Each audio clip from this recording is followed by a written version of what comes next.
Well, this is a fun introduction for me. We have Joe and Candy Depue. Wave at me, Joe and Candy Depue. Help me find you. There you are, right behind me.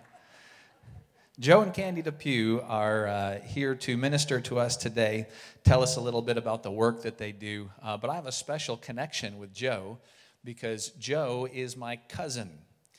So that's really fun for me. And Joe, I have kind of like these gaps as we grew up because he would disappear for 4 years and come back for a year, disappear for 4 years, come back for a year. And where Joe was growing up, he was in Bolivia out with these tribes, and he would come back with these really cool stories and really weird behaviors.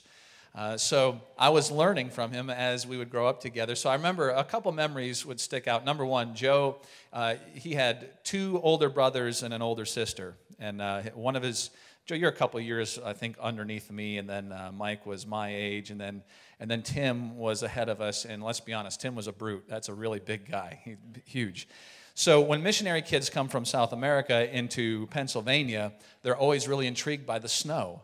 Like they don't get to see snow. So it would always be this huge deal when we had a snowstorm and they were here and we would get to play together. So I remember one year we're having a snowball fight, completely new to them. And they're kind of picking it up. They're learning how to form them. They're zinging them at each other.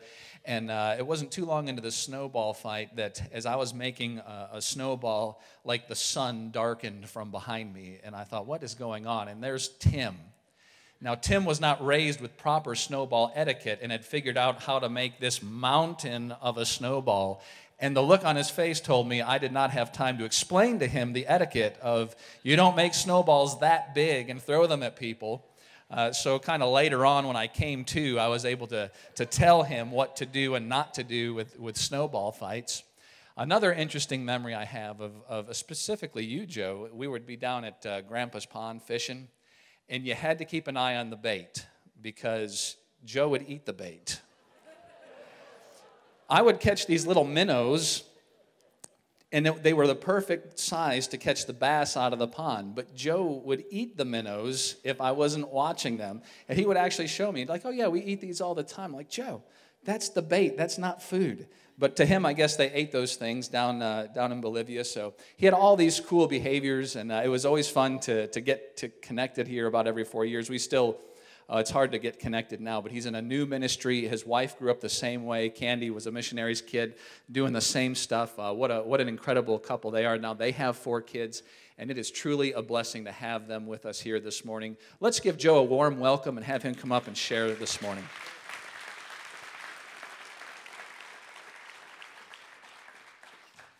Thanks, John. You got it. Yeah, I have this. I'm so privileged to have my wife with me today, and she gets to share a little bit. I'm going to ask her to share. I think she has some really insightful things on how the Lord drew her into full-time ministry. So I'm excited that she can be with us. Most of the time we have our kids with us. There they are. But they're hanging out with Grandpa and Grandma in Wisconsin. We've got about this much snow where we are at in Wisconsin, so this is definitely a nice treat for us. And I have some stories on John too, but we might save those for later.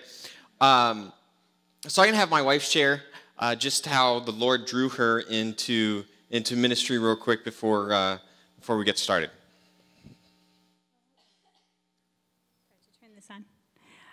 Good morning.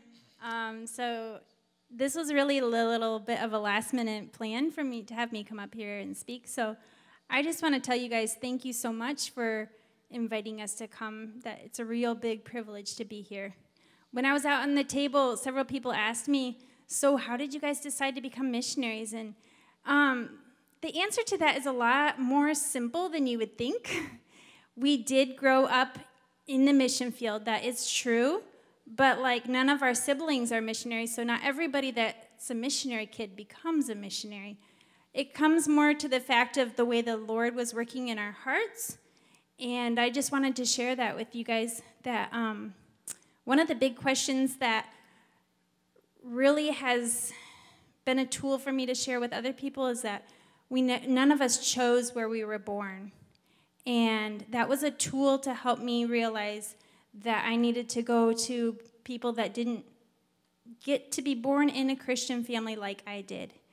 And if you think about, you could have been born anywhere in the world, and the United States is blessed with the opportunities that we have to go to churches and to get to know the Lord. But the people that I was around in Brazil, my neighbors that lived along the Amazon River, and then when we go to the city, I would bump into, crossing the bridge, I would look down overside of the bridge, and I would see kids living in cardboard boxes. And that was their home. So, yes, they were poor, but worse than that, a lot of these people didn't even have anyone telling them about the Lord and giving them that same choice that we have, or that you have for your kids. Hey, this is what the Lord has done for you. Do you want to choose to put your trust in him? They don't have that choice. It's just like, oh, you were born there, I was born here. Some of it is really clear cut. And that made me really frustrated. I didn't understand I just was confused. And then when I went to visit an indigenous group, and I asked the missionary, I said, well, what about the people, how did they get to know the Lord before you arrived there? And he's like, yeah, that's part of God's plan, is that he tells us to go out and make disciples. But if we don't do it, then other people don't get the chance to hear. And when I heard that, from there on, I knew that, I've been given, and you guys have been given the same responsibility, that once we have the good news, that's not something for us to keep. That God's plan, he could have sent angels to those all over the world, but he didn't. He chose to use us people. And that's the way that he chooses to get the gospel to people. And so that's the real reason of how did you become a missionary. It's because I realized I didn't get the special call from the Lord. It's that I see the responsibility that we have to make it known to the world. So that's all. I think you can take that with you.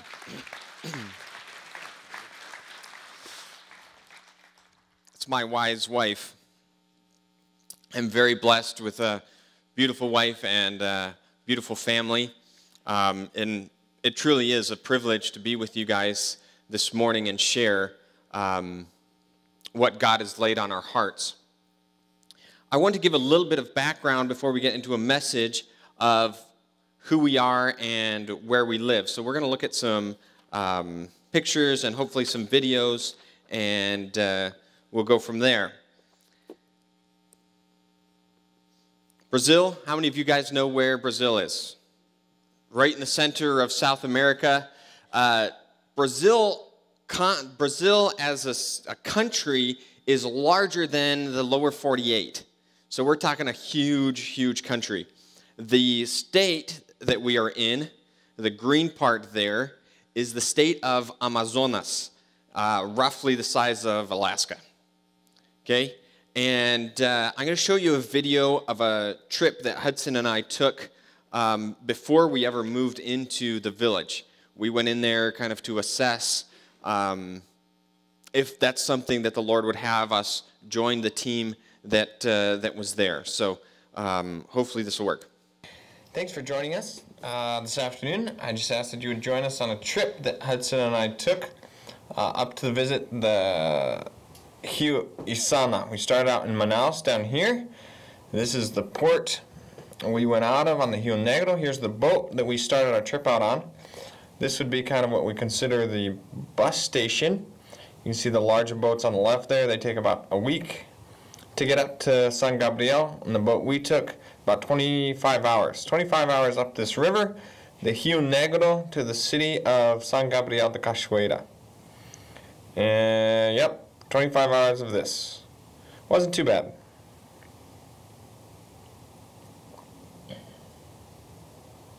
We're moving along at about 35 miles an hour.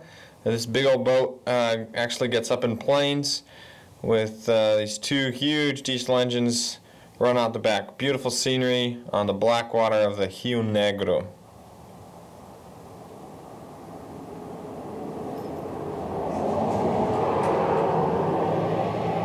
Here we are in San Gabriel, beautiful sandy beaches, but torn from rapids.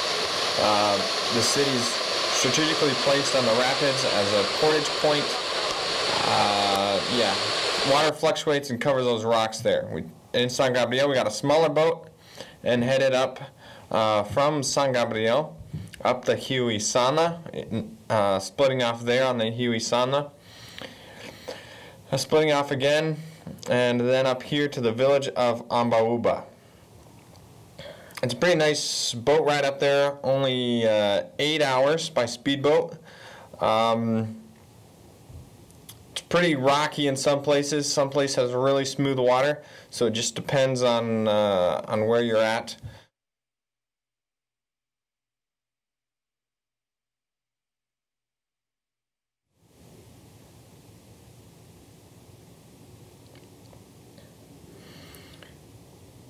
Fairly smooth water as we approach the village. The water is about 2/3 its normal level, so it can go up a third or drop down a third either way. Here's the last set of rapids as we turn around the corner here and see the village up on the bank there. Beautiful scenery. Just touching in here, and then we'll give you a little tour of the village. All the villages have a visitor housing and community building. Community building, people get together and have lunch or breakfast together pretty much every morning. Nice setup for those that are going hungry. They can come and participate in breakfast. Nice cement floor in here, so pretty nice little building. Coming out the back, you see the sat phone. It wasn't working when we were there. This building is actually the church.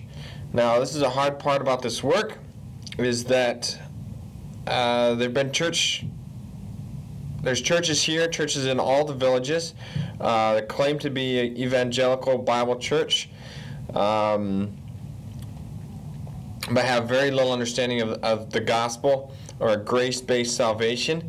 They know that they're supposed to go to church on Sunday and get baptized and celebrate the Lord's Supper, but have very little understanding of the life that we have in Christ. And this is going to be one of our main responsibilities up there, is trying to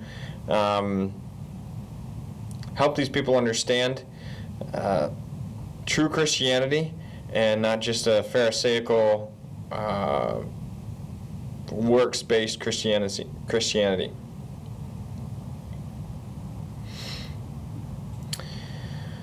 Here's just a couple more shots of the village, give you an idea of what it'll be like. Pretty nice little setup. There's headed back out towards the river. There's another row of houses over there, and up the middle, all the palm trees here are acai berry. I don't know if you're familiar with that, but a lot of health foods. And this is headed back out to the river where we came in. The Baniwa people are scattered in about 700 villages here in Brazil, and another 700 in Colombia on the upper Rio Isana, or Isana River and its tributaries.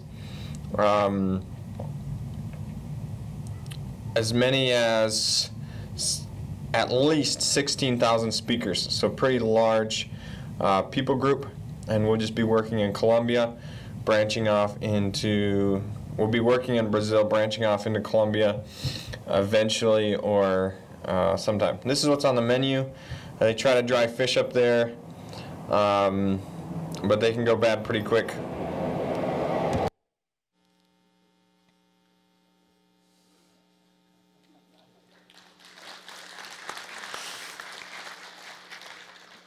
Gives you a little bit idea, I hope, of what it's like for us to get in and out of the village. Sometimes we can, instead of taking that 24-hour boat ride, 25-hour boat ride, we can get a small plane. It cuts it down to about 2.5 hours, so that's pretty nice. Saves a lot of wear and tear on us. This is our team. Zenilson, our coworkers, are Brazilian. Zenilson and his family, they are working on translation. It's much easier for him to do translation, so he has moved to the city of San Gabriel, and it's much easier on their kids for education. She doesn't have to do homeschool. They can go to a Brazilian school there. And then Duca, she had another coworker that was part of our team, but the single gal, she wanted to get married, so she got married and then had to leave the team to be with her husband. And so now our coworker is kind of by herself and waiting for a coworker. She can't live in the village by herself.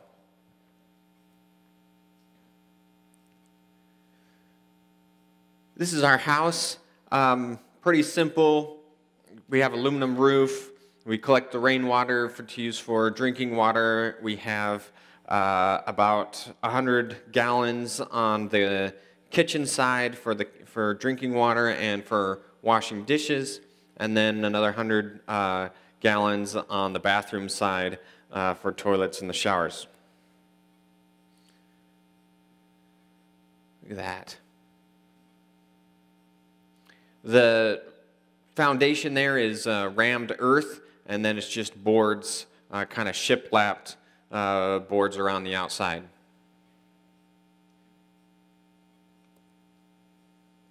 The typical Baniwa house, some of them have thatch roofs and wood walls. Most of them are going to wood walls. A few of them have mud walls, especially upriver, where gas is even harder to get for their chainsaws.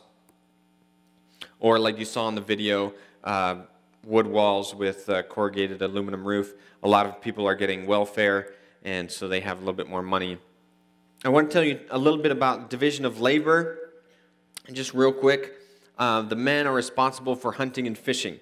I would get out to go with the men to do some of those things. It's kind of annoying when I'm trying to study language. He says, go tie your lines up on that side of the river, and I'll tie mine up over here, and then we don't get to talk, we don't get to study, except when we see each other through the middle of the night when we come back after our lines are set out, or in the morning when we're trying to wake up again. But it's just part of life there, hanging out with them. The men are responsible for the basketry.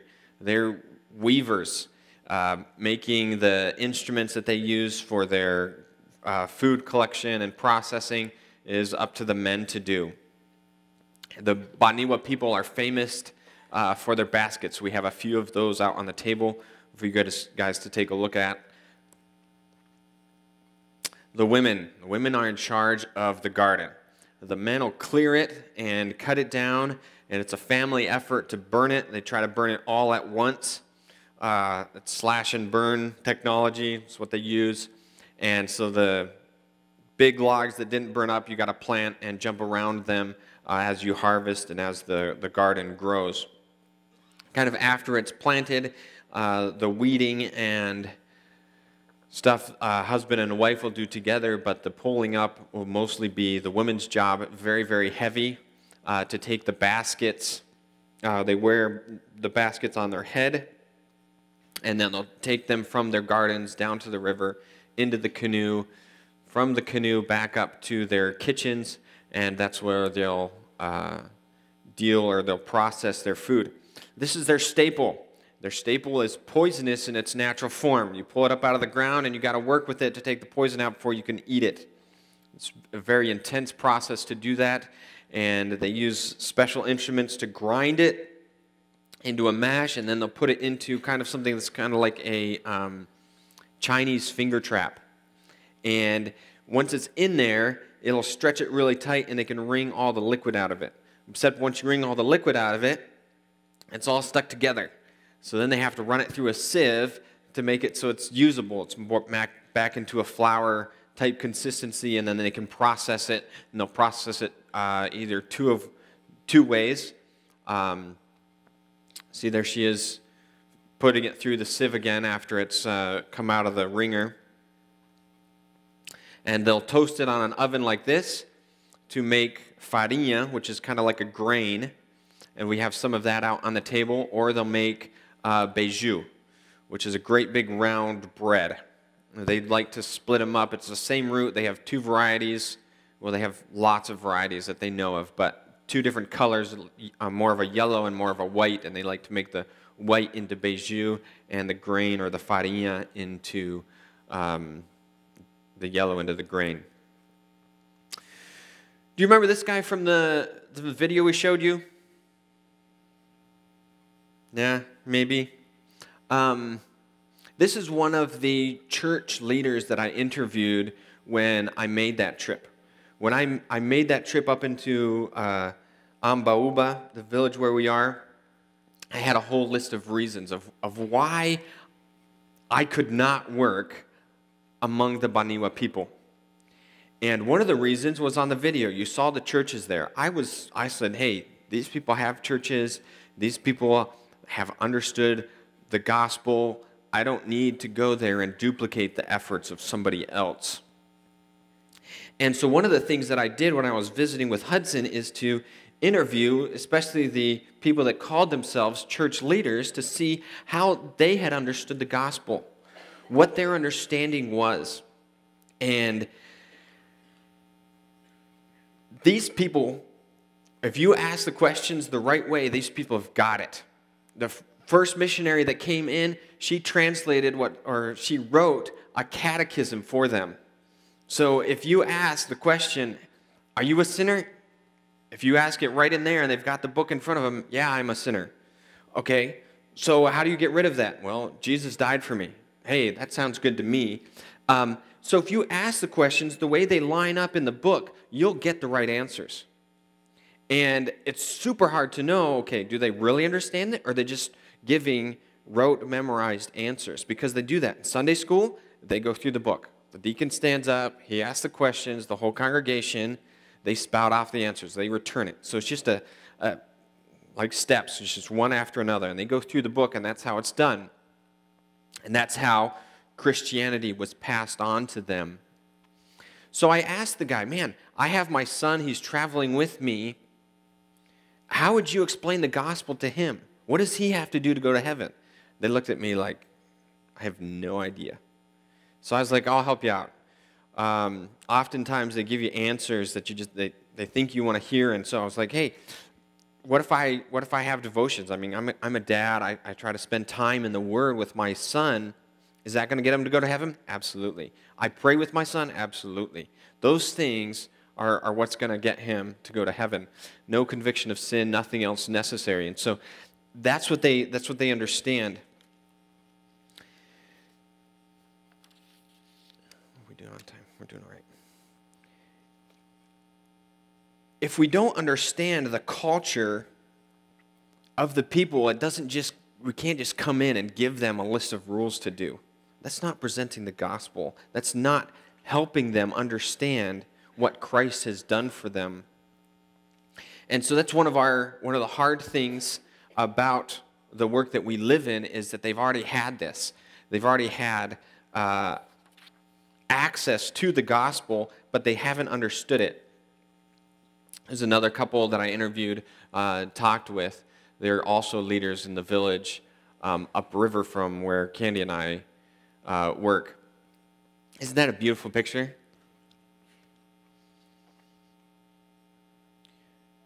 Baptism is a ritual in the tribal context.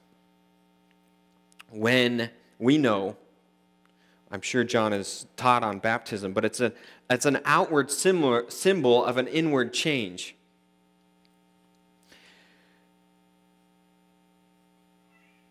You see the flags there that are represented. It's because baptisms have to take place during a Bible conference. They are set up to have Bible conferences. It's kind of replaced an old tradition of drinking parties that they used to have in their old culture. And so they now changed it over to Bible conferences. So when the different elders come together, they have to bring the flag that represents the village and the church where they are from. And it looks beautiful, but there's one part of it that makes me laugh every time. It's really hard for me to contain myself. You see these grown men. The men in the village are not affectionate at all. You don't see any affection, husband and wife, or anything like that. But because it's written in the book, they have to follow it. And at the end of a baptismal service, the two elders that are down in the water doing the baptism ceremony itself have to walk out of the water holding hands. And they're singing a song to the tune of, "Oh, Christmas Tree." It gets me every time. "Oh, Christmas tree, oh, Christmas tree." And you see these guys holding hands, going like, oh man, what on earth? But that's the ritual that they follow because that's what they were taught. And they think, another thing, if you ask the older ladies, they'll whisper to their kids, "Oh, don't play in the water." Why not? Because they believe that the sin is getting washed off the person that's being baptized, and it'll get on to the kids if they're playing in the water. So watch out, people that live downriver from where we are. There's a lot of sin coming down the river.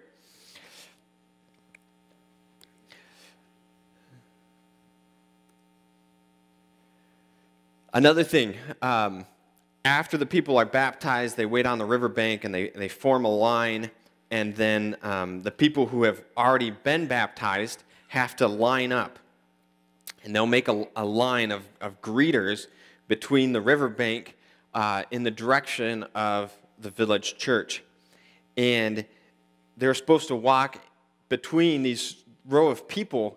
Some people, you ask, why do they do that? I have no idea. Other people are like, well, they just got saved, right? They were baptized. The sin was washed away. And their spirit is really weak because they haven't been to church yet since they are saved. And so you have to form lines like this so that the spirits in the jungle don't come out and get them. You start to understand their concept of Christianity is totally different. And that's one of the things that impacted us, made me realize, you know what? These people are still completely lost. They have not understood. They haven't had an opportunity to understand the gospel because they didn't hear it in a way that was clear to them.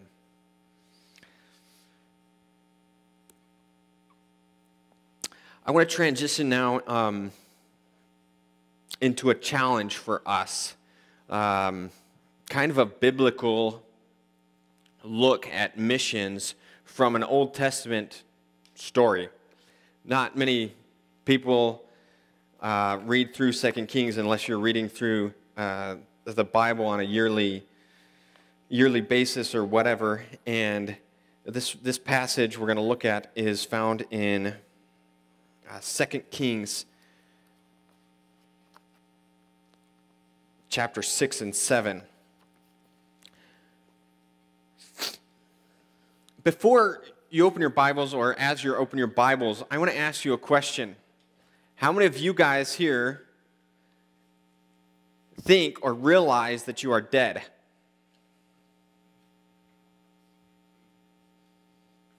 One, two, there's a few hands going up. Most of you are like, what? The missionary thinks I'm dead? I'm here. I had my coffee this morning. I'm at least a little bit awake. He might put me to sleep, but I'm here, aren't I? How can I be dead? If we truly understand that God called into being, into existence, everything that has life, we can kind of understand this better. And we have to understand who God is as the giver of life.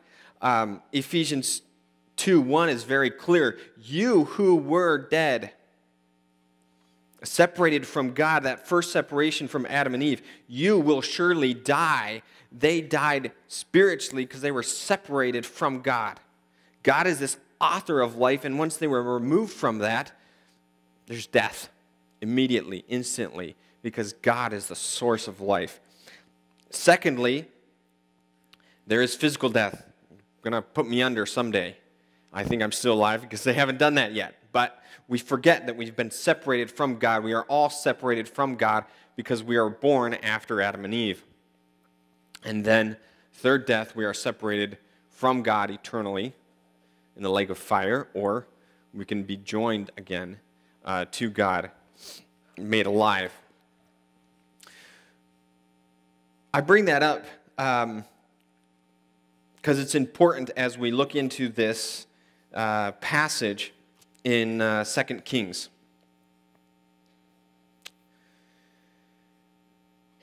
As we look into this passage, I want you guys to look at the desperation of the people that we're reading about. And I also want you to look into or be aware of what God uses to liberate the people from this desperate situation. So if you'll turn with me into your Bibles into 2 Kings chapter 6. We'll start in verse 24.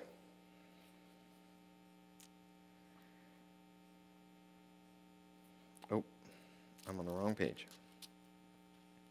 Sometime later, Ben-Hadad, king of Aram, mobilized his entire army and marched up and laid siege to Samaria. Doesn't say how long this was, but there was a great famine in the city. The siege lasted so long that a donkey's head sold for 80 shekels of silver and a quarter of a cob of seed pods or dove's dung for 5 shekels. These people are so hungry, they're buying pigeon poop. Like this much for 5 pieces of silver. That's some serious economy. I don't want to get too far in the details in this stuff, but let's keep reading. As the king of Israel was passing on the wall, a woman cried out to him, "Help me, my lord the king." And the king replied, "If the Lord doesn't help you, where can I get help for you? From the threshing floor? From the winepress?" Then he asked her, "What's the matter?" She answered, "This woman said to me, 'Give up your son that we may eat him today, and tomorrow we'll eat my son.' So we cooked my son and ate him. The next day I said to her, 'Give up your son so that we may eat him,' but she has hidden him." Then when the king heard the woman's words, he tore his robes and went along the wall. Wow. Some moms in here. How hungry would you have to be to give up your son? How much pressure would your neighbor have to put on you to say, "Hey, give me your son so we can eat him"? To make a deal with your neighbor. That's pretty intense.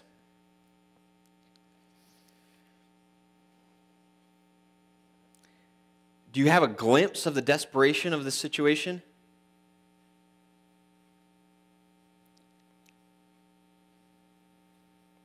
The desperation of these people caused them to act depraved.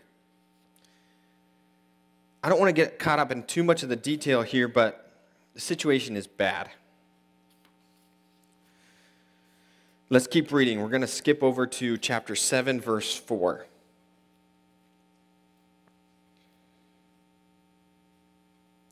We're going to read 3 and 4. Now there were 4 men with leprosy at the entrance of the city gate. Time out. If they're starving in the city, what about these 4 lepers? How much do they have? You know what lepers are in Jewish society? I mean, they're going to get rocked if they go anywhere. I can imagine the siege coming in and the armies approaching the city, and they like run to the city gate, let us in, let us in. And they're like, no, you're not coming in here. You guys are lepers. And so they're just kind of huddled up under the city gate. And, you know, if they come in with their ramrods, hamburger, I mean, that's where they're at. They're stuck there. They can't go in the city, and they've got nothing. Listen to what they say. They said to each other, "Why stay here until we die? If we say, 'We'll go into the city,' the famine is there, and we will die. And if we stay here, we will die. So let us go to the camp of the Arameans and surrender. And surrender. If they spare us, we live. If they kill us, we die." Those guys are smart. 100% chance that we're going to die if we stay here. 100% chance that we're going to die if we go in the city. 99.9% chance if we go to the enemy, they'll kill us. Huh, I like my odds. Let's do it. Right? I mean, hey, it's a little better. They might spare us, they might not. Who knows? This is ridiculous. They've had enough.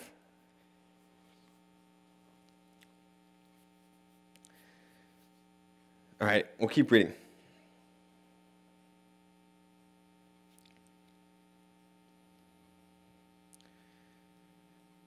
At dusk, they got up and went to the camp of the Arameans. When they reached the edge of the camp, not a man was there, for the Lord had caused the Arameans to hear the sound of chariots and horses and a great army, so that they said to one another, "Look, the king of Israel has hired the Hittite and the Egyptian kings to attack us." So they got up and fled in the dusk and abandoned their tents, their horses, and their donkeys, and left the camp as it was and ran for their lives. Let's stop there. Okay. There's this whole encamped army. Ben-Hadad and his entire army is there. They're camping out, they're hanging out, and they're just waiting for the siege to take effect. They're either going to starve them out, they're going to take over the city one way or the other. And so they're just, hey, they're living it up. They've got all their stuff there. They've got everything they need. They're just hanging out. But God intervened on Samaria's behalf and sent, not people, not angels, a sound. The whole Armenian army heard it. They didn't even saddle up their horses or donkeys. How much was a donkey's head worth? Dude, they're going to make bank. 80 shekels for a donkey's head? Yes, I'm in. It's the best stocks I've had. All right. God causes them to flee everything left behind out of there. God in all his power and sovereignty did that. Did the people in the city hear it? No, they didn't. Let's hear what happened to the lepers. So they got up and fled at twilight and abandoned their tents, horses, donkeys, camps, and the camp was intact, and they fled for their lives. When these men, lepers, came to the edge of the camp, they went into a tent. Guess what? They filled up. They tanked up. They ate and drank. They picked up silver and gold clothing and went off and hid them. They came back and entered another tent, picked up things and hid them. Then they said to each other, "We are not doing what is right. Today is the day of good news. If we are silent and wait until morning, we will be punished. Let's go and tell the king's household."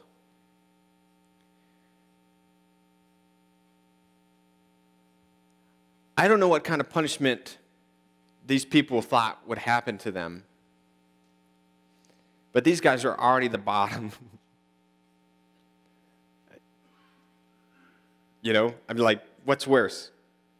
They already have leprosy. They're already outcasts. They're already junk. But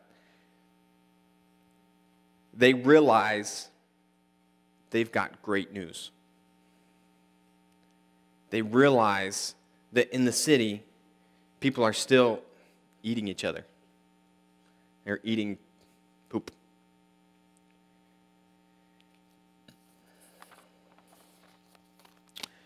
Remember, I asked you to look for the desperation of the people that the people have and the people God uses them to liberate them from that desperate situation. How desperate were they? Oh my word, unimaginable. Unimaginable.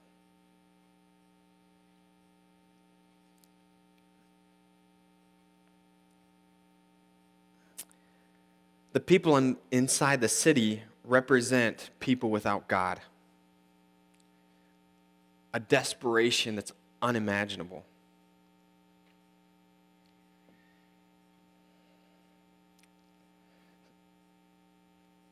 They have completely misplaced values.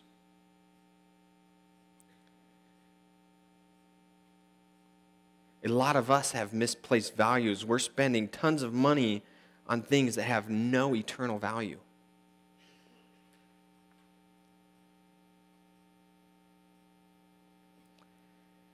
Secondly, they're completely depraved. Thirdly, they're killing themselves. They are starving for the good news.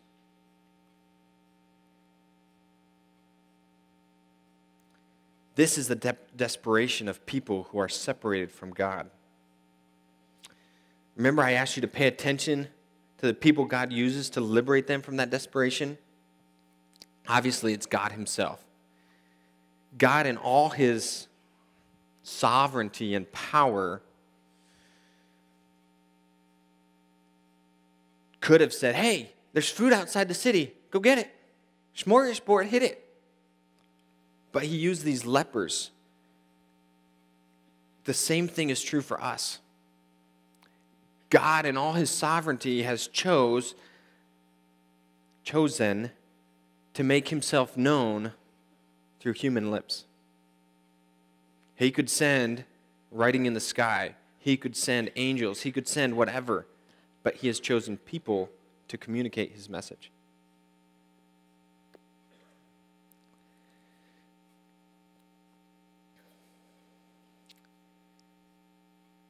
The lepers realized that they were as good as dead. There was nothing, no hope left in them. God wants us to come to that realization. We're as good as dead, but he can make alive. He is that author of life and brings about a miraculous life in us once we are submitted to him, once we give ourselves to him.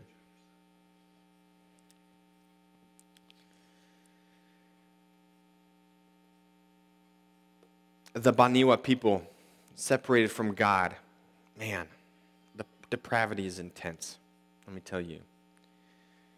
But the Baniwa people are saints. I mean, literally, they act like really good people compared to some of the other ones in Brazil.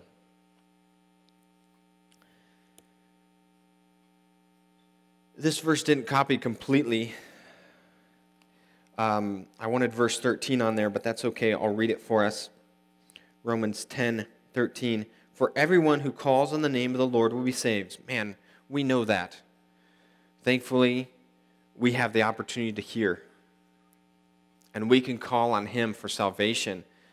But Paul continues, verse 14. How can they call on the one in whom they have not believed in? And how can they believe in someone in whom they have not heard? And how can they hear without someone preaching to them? How beautiful are the feet of those who preach the good news. I bet you there's people who are willing to kiss the feet of those lepers.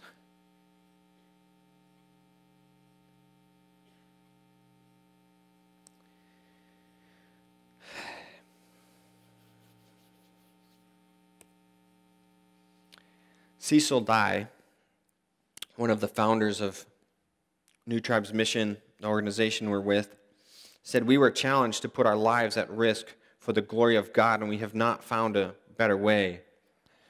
He was martyred by the Ayore people that he went to reach. Some of you guys know this quote. I regret that I have but one life to lose for my country. The founding of our country is incredible, but we have such a greater cause to give our lives for than just a country.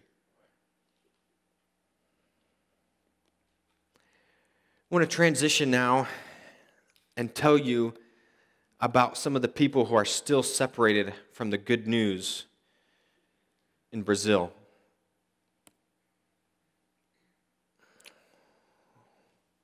We are in western Brazil, Missão Novas Tribos do Brasil. I want you guys to be asking yourselves, where and how can I make a difference in Brazil? needs that are very close to my heart. A little bit of a breakdown. Brazil has 344 different language groups, indigenous languages, not ones that have come in from China or somewhere else, but were their original peoples. 67 fit into that category of least reach. That means they have some access to the gospel, but less than 2.5% of the population of that language group are believers. And then you have unreached people groups that are even less than that. And you have 99 completely unengaged peoples. They have no missionary or mission presence whatsoever. What is that? A red dot is an unengaged people, and a blue dot is an engaged people, but with less than 2% believers. That's pretty intense. A lot of needs. When Candy and I went to Brazil, we were told that if they had 500 couples, they would have places for all of them.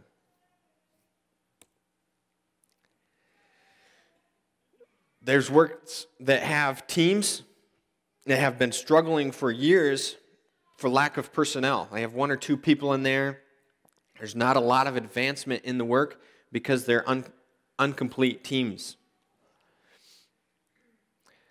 One of the teams that needs completed is the Nhangatu. Over 19,000 speakers in Brazil. Not a huge language group, but one of the larger ones. One of the official languages of this city is Nhangatu. We have 1 couple working with them. They desperately need coworkers. The Kulina, we're praying for people to go into the Kulina. There are 23 villages up and down the Rio Purus. No missionary presence whatsoever.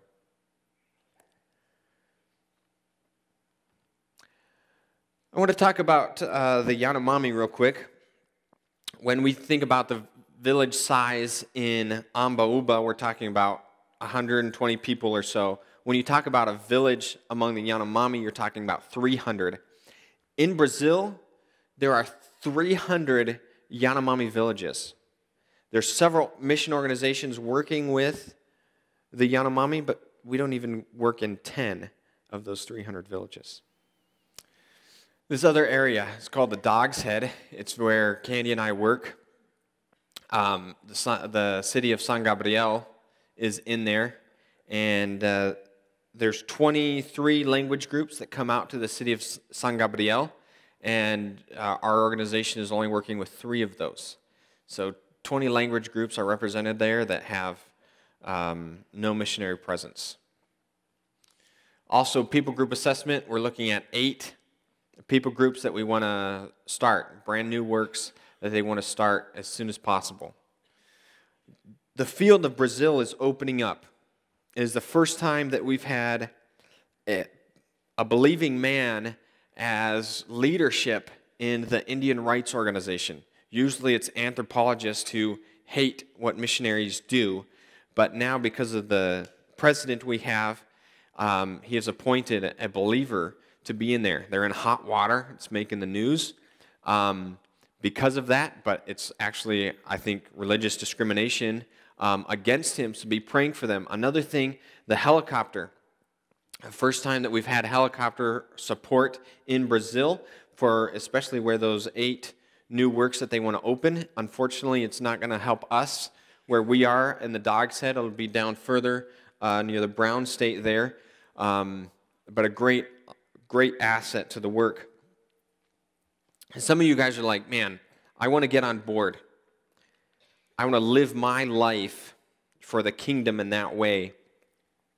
But you're like, I can't live in a hut. That's not for me.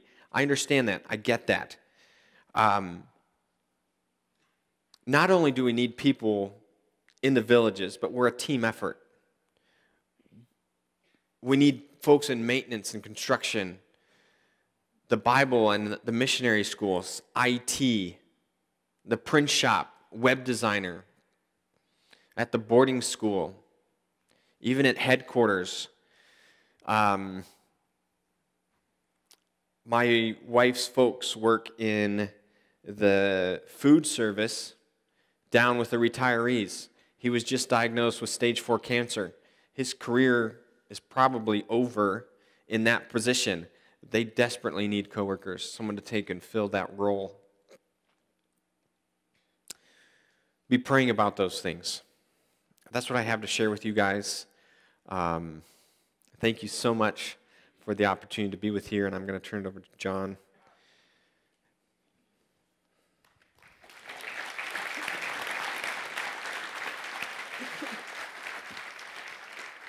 I appreciate you sharing with us, Joe. You know, I love to hear the stories of missionaries who are out there in amongst this work, among the need, among the people, and I'm constantly hit. There's some striving that takes place in my heart, because when I was originally called into ministry, when I was originally saved, I just remember really battling, where do I go? Where is the need? What do you want me to do, God? And one of the things that he laid out in front of me right off the bat was, if I call you to one of those places, I need you to be willing to go to one of those places before we go any further. So that was like, before I got anywhere as a Christian, that's what God wanted to develop in me, that first let's just establish that wherever I send you, you're going to go. So I had to really wrestle with that. And when I surrendered my life to the Lord, I did it in that vein, that God, if you call me to go live in a mud hut with a grass roof, that's what I'm going to do. And I thought that's where he was going to send me. But he actually called me to be a pastor. But it continues to, in my heart, there's two things out there that bug me constantly. Number one, as I survey Christians and where we're at, even here at Cornerstone and in our nation around the world, number one, the need is out there. There's an incredible need. It breaks my heart to see someone from a tribe who understands enough that if God will send them a missionary, life in their tribe will improve, like they're seeing the gospel improve other tribes around them. And they're sending a video out to all the Christians in the world saying, will someone please come be a missionary in our tribe? And there's nothing. What is wrong with the state of Christianity in the world when that's going on? There's something wrong. And it causes my just fierce conflict in my heart that we are missing something. We are missing something when the nations are calling out to Christians for a missionary, and the Christians are saying, that's just not for me. Man, we're missing something. And I think what we're missing, Christians, is the subject of being completely surrendered to the will of God. You know, the story that Joe just brought to us from King Ben-Hadad, he was a mean dude. He was brutal. When he took over a nation, he pulled no punches. He was going to come in there, and there was nothing you could do. And if you read in 1 Kings chapter 20, verse 4, he comes up against the king of Israel so strong, so forcefully. There's nothing you can do militarily, strategically. Everything is lined up, T's crossed, I's dotted. The I's are dotted. This guy knows what he's doing. He's a military genius. He's a powerhouse. You can't overcome him. He comes up to the king of Israel, makes his demands, which is basically, I'm taking everything and there's nothing you can do about it. And the king of Israel says to this pagan king, according to thy saying, my king, O Lord, all that I have and all that I am are thine. In other words, I surrender. That's what he was saying. I completely surrender. So if the king of Israel can surrender to that degree to a pagan king, what's going on in Christianity when we can't do that to a good king? Why do we struggle in our hearts to surrender the entirety of our lives? I'm talking going really deep in your hearts right now, church. Like where you say to God, all that I have and all that I am are yours. Like that kind of prayer where you hold nothing back. God, you can have anything in my life. I'll surrender it all. You can ask anything of me. I'll give it to you. You can call me to go any place. I'll go there. You can say literally anything to me as your servant, God, and I am there. Where is that spirit in Christianity today? Because something is flip-flopped, and it's almost like our understanding of God is that he's here to give to us. believe in Jesus, and this will get better, and these things will be provided, and this will go well, and your kingdom will get a little stronger, more secure, your comforts will build, and all these things. And what's going on here? Where we seem to just be mixed up. So what I want to do, church, is it's just so important to me that you catch the vision that there is an incredible need out there, an incredible need. And Joe is here. I so appreciate your balanced perspective, Joe. Joe's not saying everybody here has to go out and live in the mud hut. But we are here saying that Cornerstone is here to do something about the man that is calling for a missionary. Cornerstone is here to be a part of the process where people are going out and getting the gospel to the unreached people around the world. That is part of the mission of our church. It's not part of the mission. That is the mission of our church. All that we're doing is aligning with God's mission to get the gospel out there. We're supporting missionaries. We're strengthening them. We're building teams, and we need to be calling missionaries out of our own seats. I pray for God to raise missionaries of all forms out of the seats that you're sitting in. I see missionaries sitting in these chairs. But to get to the point where we'll take the stand and do what God's calling us to do, we have to be completely available and totally surrendered before God can do anything with us.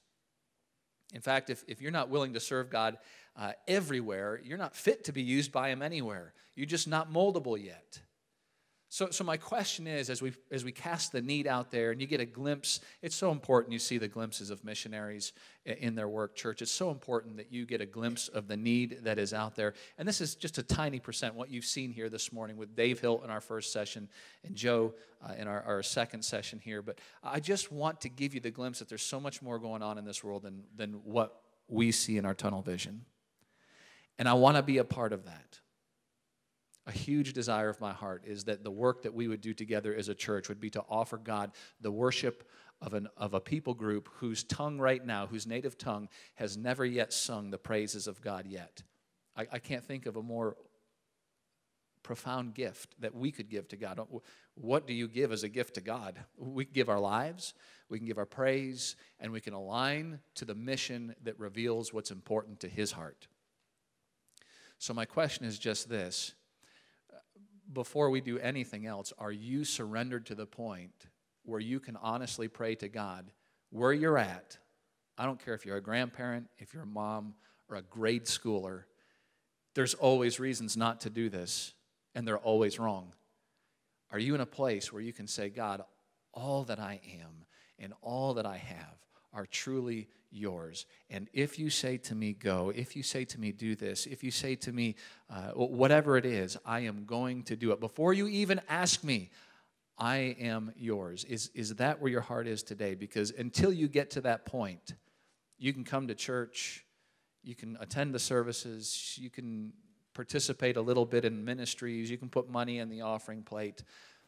But until God truly has your heart in total surrender, He doesn't have worship from you that is pleasing and honoring to Him. So we're just going to keep wrestling with this, and I'm going to make you wrestle with it because God makes me wrestle with it. I'm not going to wrestle with this alone, church. God wants every part of us, not just little slices of the leftovers. And God wants us to see the big picture. There's tremendous need out there. And this church family has tremendous resources, tremendous skills, tremendous drive, tremendous people. We can make a difference if we will be completely surrendered to what God wants to do through this church. He's raising this church up for a purpose, for a reason, and it's going to align with His mission. And I want to be spot on when it comes to where we fall. I don't want to miss the mark. God has called me here, and He has called you here for a reason. So let's just take some time here this morning as we close this service. You know, I just want to ask a couple questions. Number one, if you've come here and maybe you're new here, maybe this is your first Sunday. This is not a typical Sunday for us, but I'm glad that you're here this Sunday because I want you to answer this question that Joe asked earlier. When he went into this tribe and he asked them, "Why are you going to go to heaven?" They could come up with all the religious answers. I can tell you, Joe, I've met people like this. They can tell me, well, I am a sinner, and Jesus died for my sins and rose again, and I believe that, so I'm going to heaven. Okay, could you tell someone else how to go to heaven? Nope, I don't know. They know the rote answers. They know what you're supposed to say. Someone told you in Sunday school. I'm asking you here today, do you know why you are going to go to heaven? Because there's a lot of people who think, well, I go to church every once in a while, or I put money in the offering plate, or I do these things that I think that's what a Christian is supposed to do. Do you have a deep understanding that when you draw your last breath and your spirit leaves your body and you go stand before the Lord and you give an account of your life, do you understand with certainty, this is why I'm going to pass into eternity in the presence of God. This is why my sins are going to be completely forgiven and erased. Do you know how to answer that question? And if you don't, with clarity, with certainty, I want to answer that. I want you to have clarity in your mind this morning. That is the essence of the gospel. The gospel says that we are dead because of our sins and that we are all sinners.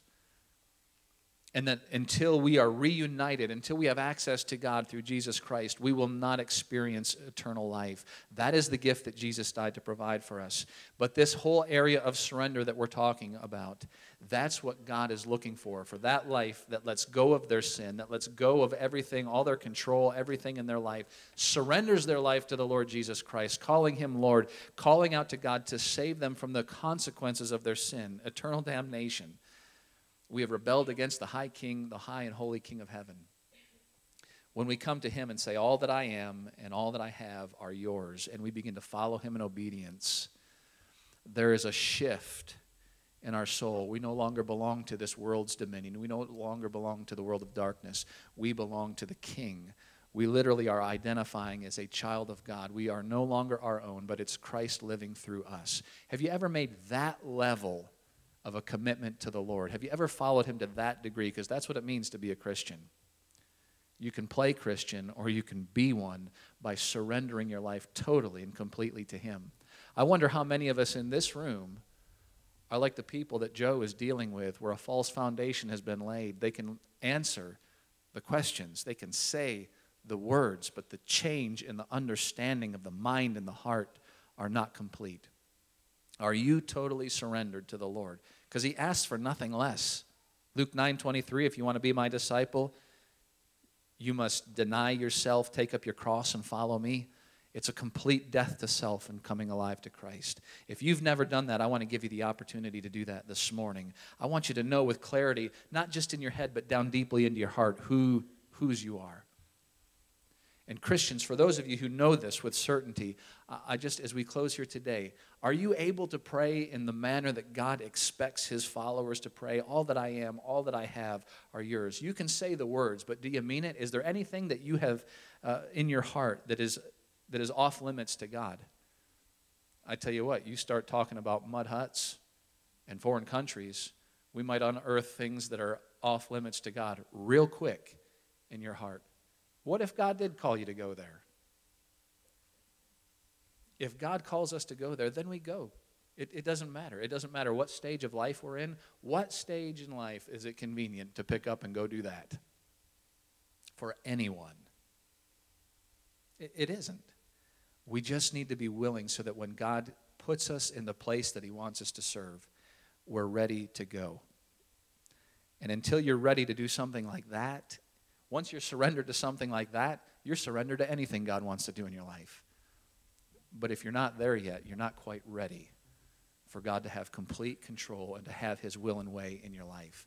I want to just push you there. If you have reasons why God can't use you here and couldn't do this with you and couldn't use you in this capacity or you couldn't follow Him in this area, are you surrendered to the degree that you say you are? God wants total surrender from His people. So I just want to close this morning out with a time of prayer. If you would just bow your heads and close your eyes. Father, I thank You so much for the missionaries that have shared their hearts with us this morning. I really can't imagine the life that You've called them to, where they're out giving of their lives and spreading the gospel, and they really are my heroes. I just love their hearts. I love the example that they set and the challenge that they bring here. So, Father, as we sit here as Your people, we examine our own hearts. We're to take part in this mission as well.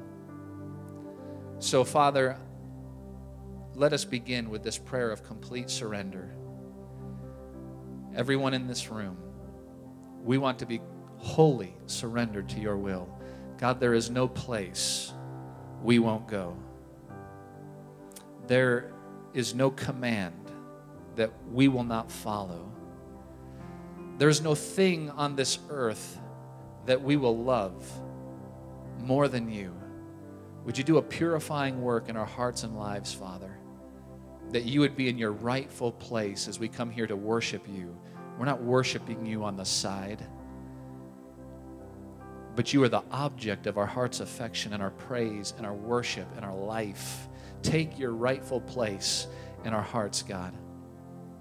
And Father, for that one here this morning who's listening right now, and they're not sure whether they would go to heaven if they were to die or not, they're just kind of putting these pieces together this morning.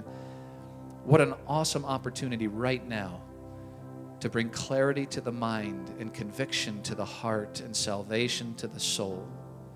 Maybe that's the reason God has brought you here this morning. If you're ready to make that commitment,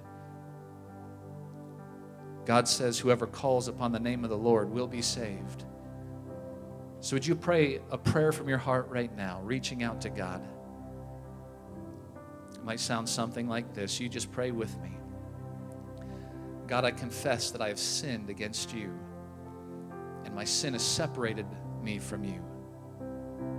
I believe that Jesus died on the cross so that I could be forgiven, and that he rose again to give me life.